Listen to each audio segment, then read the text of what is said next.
अब समझने की कोशिश करना आप इसको, टेबल को। ये हमारे पास कुछ एम्प्लाई हैं, जो 10 एम्प्लाई हैं, ये उनके नाम हैं और ये उनके डिपार्टमेंट है और ये इनके वर्किंग डे है। मैंने इसमें कंडीशन लगाना है कि जो सेल्स डिपार्टमेंट है, ये डिपार्टमेंट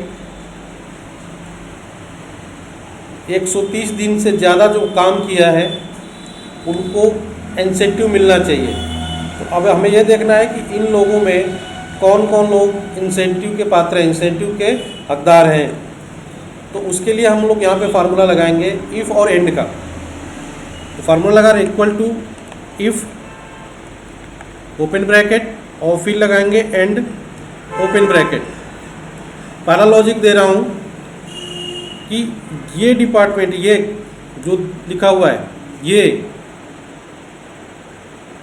इक्वल टू इसके सेल्स के, तो डबल इंडेड कामा में लिख लो SELES, सेल्स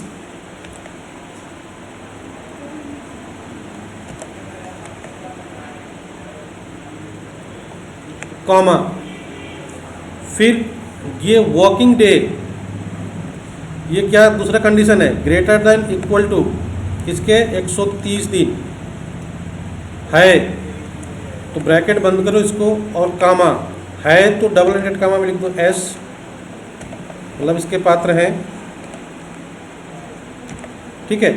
कामा नहीं तो डबल इंडेड कामा में नो, इसके पात्र नहीं है। तो ये हमने फार्मूला लगाया और एंटर किया। अब देखो सबसे पहला दे रखा है कि गणेश मिश्रा है जो सेल्स डिपार्टमेंट के, और ये सेल्स डिपार्टमेंट के हैं, पहला कंडीशन ट्रू हो गया। और इसका वर्किंग डे 150 से 130 से ज़्यादा है, इसलिए क्या कर दिया, ये इंसेंटिव के पात्र हैं। ओके, इस फार्मूले को मैंने कॉपी कर दिया नीचे तक। अब ध्यान दो, दूसरे वाले में दे रखा है परचेज, तो सिंपल सा पहले ही, क्योंकि मैंने सेल्स डिपार्टमेंट की बात की है, ये तो परचेज डिपार्टमेंट है, तो यहीं पे क्या हो गया, बाहर हो गया, इसको नहीं दिखाएगा नो, ये एलिजिबल नहीं है, परचेज के लिए बात नहीं हो रही थी, सेल्स के लिए बात हो रही थी। दूसरा में सेल्स, तो पहला कंडीशन इसका ट्रू हो गया कि भाई सेल्स है डिपार्टमेंट। अब यहाँ पे इसका वर्किंग डे 165 130 से ज़्यादा है, तो ये एस है, इसके पार्ट है। लेकिन आप उसके नीचे देखो तो सेल्स डिपार्टमेंट तो है ये, लेकिन इनका वर्किंग डे 123 है, तो 130 से कम है, इसलिए नो है, ये इंसेंटिव के पात्र नहीं है। तो ये मैंने, आप लोग ध्यान से देखोगे तो हर एक जगह पे जो हमने लगाया है, इफ़ कंडीशन लगाया है, और ठीक है, वो दोनों कैसे काम कर रहा है।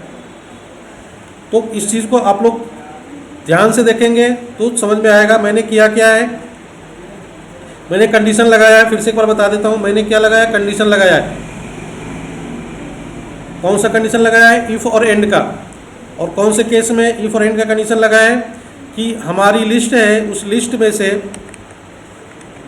कई डिपार्टमेंट है, मुझे बस सेल्स डिपार्टमेंट का इंसेंटिव प्लान बनाना है, तो सेल्स डिपार्टमेंट जो भी रहे उसको इंसेंटिव देना है।